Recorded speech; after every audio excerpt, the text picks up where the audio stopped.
Hi everyone, welcome you all to my YouTube channel Biology at Fingertips। मेरे इस channel में मैं आपको एनसीईआरटी की बुक्स ही फॉलो करवाऊंगी। एनसीईआरटी की बुक जो हमारे नीट के लिए बहुत इंपॉर्टेंट है, +2 सीबीएसई के लिए बहुत इंपॉर्टेंट है। मेरे साथ इस चैनल में जुड़े रहिएगा। इस चैनल में मैं आपको बायोलॉजी नीट के लिए एनसीईआरटी की जो हमारी एक मास्टर बुक है, चैप्टर बाय चैप्टर हम इसको रीड करेंगे। तो आज का जो हमारा टॉपिक है, मैं आपका जो चैप्टर है, बॉटनी का चैप्टर है, sexual reproduction in flowering plant, उससे स्टार्ट करेंगे। And sexual reproduction in flowering plant पे अगर आप जाओगे, सबसे पहले हमारा जो टॉपिक आता है वो आता है मेल रिप्रोडक्टिव पार्ट, जिसमें एंथर है, स्टेमन है, माइक्रोस्पोर है, पोलन ग्रेन है। We all will be studying in this video. तो आज के वीडियो में मैं आपका स्वागत करती हूँ। चलिए स्टार्ट करते हैं मेल रिप्रोडक्टिव पार्ट से। जैसा कि यहाँ पे देख पा रहे हैं, यहाँ पे जो एक वर्ड यूज किया हुआ है, स्टेमन, माइक्रोस्पोरेंजिया, पोलन ग्रेन, यही आज का हमारा टॉपिक है। आज हम क्या करेंगे, स्टेमन क्या है, माइक्रोस्पोरेंजिया क्या है, पोलन ग्रेन क्या है, इसकी स्ट्रक्चर क्या है। और मैं जो करवाऊंगी, मैं बिल्कुल एनसीईआरटी के अकॉर्डिंग हम चलेंगे और एनसीईआरटी की एक एक लाइन बताऊंगी कि उसमें क्या दिया हुआ है। और आप ये मान के चलिए कि आपने एक लाइन भी छोड़ दी, इसका मतलब आपने नीट का एक क्वेश्चन मिस कर दिया। तो सबसे पहले हम करते हैं स्टेमन। स्टेमन क्या है, मेल रिप्रोडक्टिव पार्ट। जैसे कि आपने लोअर क्लासेस में किया है, अगर हम किसी फ्लावर को देखेंगे, और मैं आपको बेस्ट एक इसका मेथड बताती हूँ। आपके आसपास कोई भी फ्लावर होगा, रोज बहुत मिलते हैं, चाइना रोज बहुत मिलता है, कोई भी एक फ्लावर लीजिए, उसके आपको 4 पार्ट बड़े आराम से दिखते हैं। पहला पार्ट क्या होता है, सेपल। दूसरा पार्ट क्या होता है उसका, पेटल। तीसरा पार्ट क्या है, stamen. And fourth part is carpel. उसका चौथा पार्ट जो है दैट इज कार्पल। इसमें अगर आप देखोगे, सेपल पेटल रिप्रोडक्शन में डायरेक्ट इन्वॉल्व नहीं होते, डायरेक्ट यूज नहीं है इनका रिप्रोडक्शन के अंदर। रिप्रोडक्शन में जो पार्ट यूज हो रहा है वो एक स्टेमन है और एक कार्पल है। स्टेमन क्या है, मेल रिप्रोडक्टिव पार्ट है, और कार्पल क्या है, that is the female reproductive part. अगर आप ध्यान से देखोगे, हम अगर स्टेमन की स्ट्रक्चर, ये जो आपको पिक्चर दिख रही है, ये क्या है, ये स्टेमन है। इस स्टेमन के 2 पार्ट हैं। तो स्टेमन मेल रिप्रोडक्टिव पार्ट है। हम जो आज कर रहे हैं, हम मेल रिप्रोडक्टिव पार्ट से स्टार्ट कर रहे हैं। इसकी पूरी डिटेल स्ट्रक्चर करेंगे। अगर आप स्टेमन को ध्यान से देखोगे, इसके 2 पार्ट हैं। एक ये पार्ट जो आपको टॉप पे दिख रहा है, इसको हम बोलते हैं एंथर। और जो पार्ट आपको नीचे दिखाई दे रहा है, इसको हम बोलते हैं फिलामेंट। 2 पार्ट हो गए इसके। एंथर टॉप का पार्ट है, फिलामेंट बेस का पार्ट है। ये जो स्टेमन है, जब फ्लावर से अटैच होगा, फ्लावर से कौन सा पार्ट इसका अटैच होता है, फ्लावर के साथ जो पार्ट अटैच होता है वो ये फिलामेंट के साथ अटैच होता है, यहाँ से जुड़ा होगा फ्लावर के साथ। ठीक है, एंथर फिलामेंट से जुड़ा हुआ है, लेकिन फ्लावर के साथ क्या जुड़ा हुआ है, फ्लावर के साथ फिलामेंट जुड़ा हुआ है। इस फिलामेंट के 2 पार्ट हैं। अगर आप ये नीचे वाला पार्ट देखोगे, इसको हम बोलते हैं प्रॉक्सिमल एंड। और अगर आप इस पार्ट को देखोगे, इसको हम बोलते हैं डिस्टल एंड।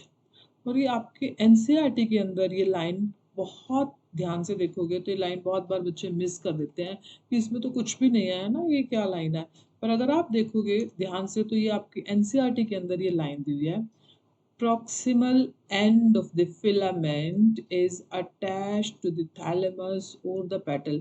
मैं इसीलिए बार बार आपको बता रही हूँ क्योंकि ये नीट के अंदर क्वेश्चन भी आया हुआ है। प्रॉक्सिमल एंड मतलब फिलामेंट का नीचे वाला एंड, जहां से फिलामेंट स्टार्ट हो रहा है, वो किसके साथ अटैच है, थैलेमस या पेटल। वैसे ज्यादातर केसेस में वो थैलेमस है।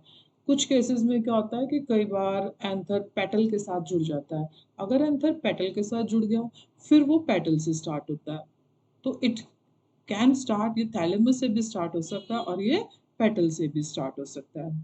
तो ये चीज हमने ध्यान में रखनी है कि एंथर का जो फिलामेंट है, एंथर फिलामेंट से अटैच है और फिलामेंट थैलेमस से अटैच है। और फिलामेंट का जो प्रॉक्सिमल एंड है वो कहाँ से स्टार्ट हो रहा है, थैलेमस से स्टार्ट हो रहा है। याद रखोगे ना, भूलोगे तो नहीं ना।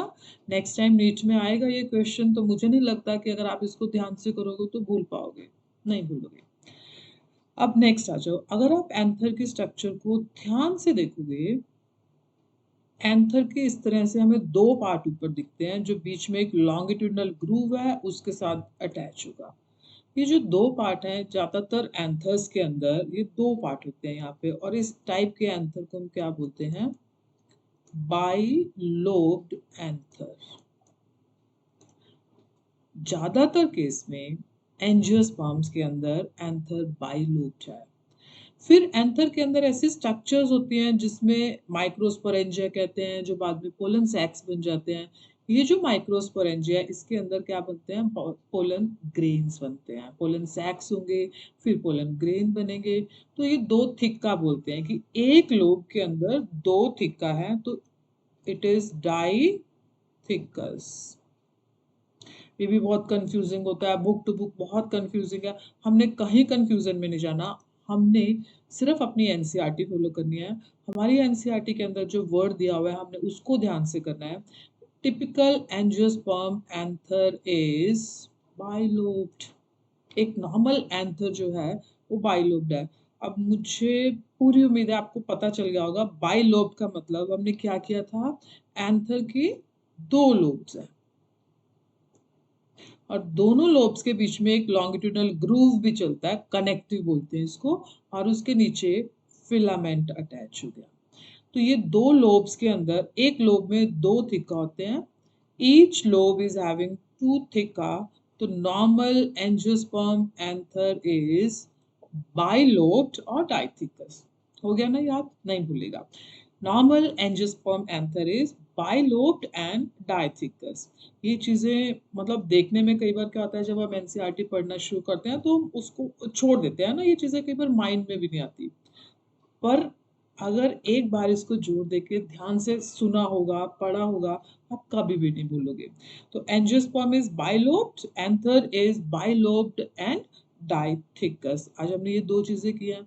अच्छा, उसके बाद अगर हम इसका एक कट करके देखेंगे, ये हमारा नॉर्मल पाइप क्या है? ये पहचान लिया?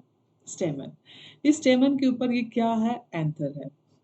अगर आप एंथर का व्यू देखोगे, एक नॉर्मल एंथर 4 साइडेड दिखता है। अगर यहाँ से देखोगे, देखो इसकी 4 साइड्स दिखती है ना हमें, 1 2 3 4।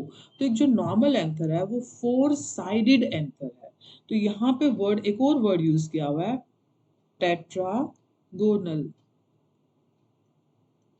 4 साइडेड एंथर, और इन 4 साइड्स के अंदर हमें यहाँ पे 4 माइक्रोस्पोरेंजिया, के अंदर ना ये स्ट्रक्चर्स हैं, इसके लिए वर्ड हम यूज करते हैं माइक्रोस्पोरेंजिया। देखो, एक के लिए वर्ड माइक्रोस्पोरेंजियम, एक से ज्यादा अगर यूज करना है फिर हम वर्ड यूज करते हैं माइक्रोस्पोरेंजिया। कितने माइक्रोस्पोरेंजिया हैं?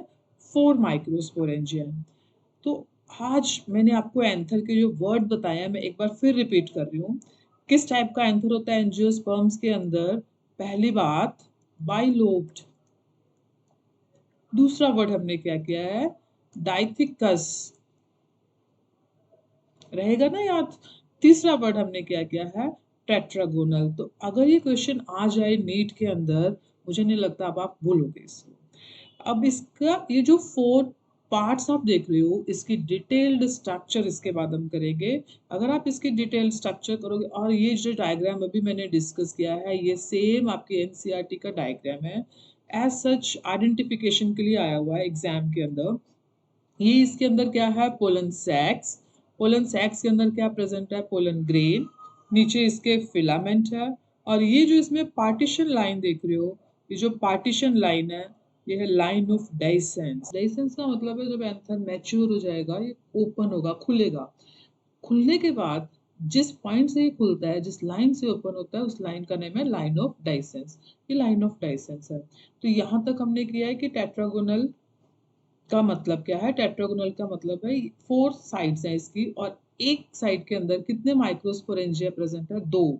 तो टोटल एक बाइलोब्ड एंथर के अंदर हमें कितने माइक्रोस्पोरेंजिया देखने को मिलते हैं? 4 माइक्रोस्पोरेंजिया। और यही हमारा एक क्वेश्चन आया हुआ है नीट के अंदर, अगर आप देखोगे ये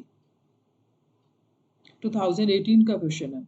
इसके अंदर पूछा हुआ है कि टेट्रागोनल एंथर। अब मुझे नहीं लगता आपको टेट्रागोनल वर्ड सुनने में कोई दिक्कत आएगी, है ना? टेट्रागोनल मतलब 4 साइडेड एंथर है। इसके अंदर एक टेट्रागोनल एंथर के अंदर कितने माइक्रोस्पोरेंजिया प्रेजेंट होंगे? 4 माइक्रोस्पोरेंजिया। तो इस तरह के कंफ्यूजिंग क्वेश्चन पूछ सकते हैं। आज का इस वीडियो में हम यहीं तक करेंगे कि एंथर का क्या है। मेरे नेक्स्ट वीडियो के अंदर हम आगे एंथर की डिटेल स्ट्रक्चर करेंगे कि अगर हम एंथर के अंदर जाएंगे तो उसकी डिटेल स्ट्रक्चर क्या है, उसका टीएस क्या है, उसके टीएस के अंदर कौन से लेयर्स हैं, उनके क्या फंक्शंस हैं, ये हम नेक्स्ट वीडियो के अंदर डिटेल में करेंगे। Thank you.